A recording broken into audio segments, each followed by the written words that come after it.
નમસ્કાર. શૈક્ષણિક વર્ષ 2026-27માં ગુજરાતમાં તમારે MBBS અને BDSમાં એડમિશન લેવું હોય તો એમનું મેરિટ લિસ્ટ છે એ જાહેર થઈ ચૂક્યું છે. તો આજના વિડીયોમાં સંપૂર્ણ માહિતી છે એ આપવામાં આવી છે. સૌથી પહેલાં તમારે કોઈપણ બ્રાઉઝર ઓપન કરીને કમિટીની વેબસાઇટ સર્ચ કરવાની છે અને એમાં તમારે અંડર ગ્રેજ્યુએટ એડમિશનમાં મેડિકલ અને ડેન્ટલ ઉપર તમારે ક્લિક કરવાનું છે. જેવું ક્લિક કરશો એટલે તમારી સામે આ રીતની વેબસાઇટ છે એ ઓપન થશે. એમાં તમે જોઈ શકો છો સૌથી પહેલાં સૂચના આપવામાં આવી છે કે મેરિટ લિસ્ટના સંદર્ભમાં આપની કોઈ રજૂઆત હોય તો 17/8/2026 થી 19/8/2026 સુધી સવારે 10 કલાકથી સાંજે 4 કલાક સુધી આ સાથે મૂકેલ સુધારા ફોર્મ ભરીને જરૂરી આધાર પુરાવા સાથે તમારે જે તે હેલ્પ સેન્ટર પર ડોક્યુમેન્ટ વેરિફિકેશન કરાવ્યું હોય ત્યાં તમારે રૂબરૂ જવાનું છે. તમને એવી કોઈ ભૂલ જણાય કે ભાઈ મેરિટ લિસ્ટમાં આ પ્રકારની ભૂલ છે, અમારા ડેટામાં ભૂલ રહી ગઈ છે, તો તમારે શું કરવાનું છે, આમાં જે આધાર પુરાવા હોય ત્યાં તમે જ્યાં વેરિફિકેશન કરાવ્યું હોય ત્યાં તમારે લોકોએ જવાનું છે.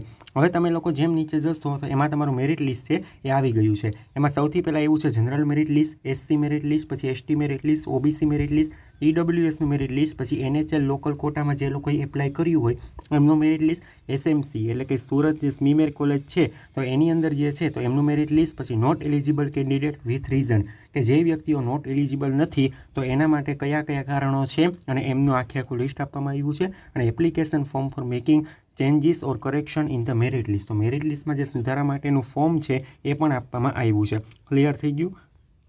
સૌથી પહેલાં આપણે લોકો જનરલ મેરિટ લિસ્ટ ઉપર ક્લિક કરીએ. તો જેવું તમે ક્લિક કરશો એટલે તમારી સામે આ રીતનું પેજ છે એ ઓપન થઈ જશે. હવે એમાં તમે જોઈ શકો છો એની અંદર તમારું યુઝર આઈડી મેન્શન કરેલ હશે, નીટનો રોલ નંબર હશે, પછી જો આ જનરલ મેરિટ એ જ તમારો ગુજરાત રેન્ક. સમજી ગયા?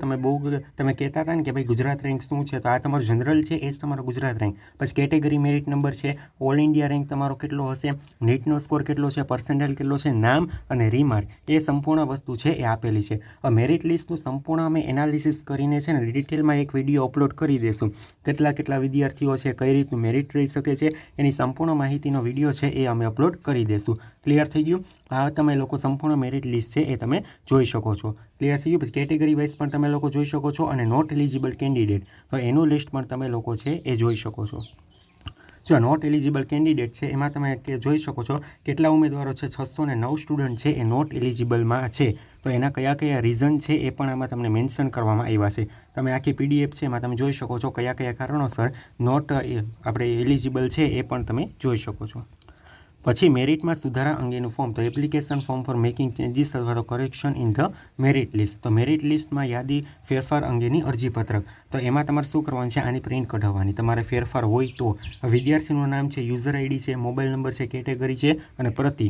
એમાં તમે જોઈ શકો છો મેરિટ યાદીમાં ફેરફાર બાબત. તો પહેલાં તમારે ક્રમાંક આવશે. મેરિટ યાદીમાં ફેરફારનું કારણ તમારે કોઈ ટકાવારીમાં ભૂલ થઈ ગયો અથવા ડોક્યુમેન્ટ અપલોડમાં ભૂલ થઈ ગયો, તમારે એ લખવાનું. જૂની માહિતીમાં માની લો કે તમને આવ્યા હોય 60% અને તમે લખ્યા હોય 70%, ભૂલથી લખાઈ ગયા હોય તો તમારી જૂની માહિતીમાં કેટલા હતા, 60%, નવી માહિતીમાં કેટલા થયા, 70%, અને તમારું રિઝલ્ટ છે એ તમારે દર્શાવવાનું. ક્લિયર થઈ ગયું? અને વિદ્યાર્થીની સહીને તમારે કરીને જ્યાં તમે વેરિફિકેશન કરાવ્યું હોય ત્યાં તમારે જવાનું છે. ક્લિયર થઈ ગયું? આમાં કોઈને કંઈ ક્વેરી હોય તો નીચે કોમેન્ટ બોક્સમાં લખો. અને મેડિકલ માટેના તમારે અમારા પેઇડ કાઉન્સેલિંગ જેમ કે કોલેજ પસંદગી કઈ રીતે કરવી, શું કરવું, તો એની સંપૂર્ણ વિગત માટે તમે અમારા પેઇડ કાઉન્સેલિંગ છે એમાં પણ જોડાઈ શકો છો. એમાં તમારે જોડાવું તો શું કરવાનું છે, ડિસ્ક્રિપ્શન બોક્સમાં છે બંને મોબાઈલ નંબર આપેલા છે, બંનેમાંથી કોઈ પણ નંબરમાં તમારે વોટ્સએપમાં મેસેજ કરીને અમારી સાથે છે પેઇડ કાઉન્સેલિંગમાં જોડાઈ શકો છો. એ સિવાય પણ ચેનલમાં નવા હોય તો આ જ માહિતી માટે ચેનલને લાઇક, શેર અને સબસ્ક્રાઈબ કરવાનું ના ભૂલો.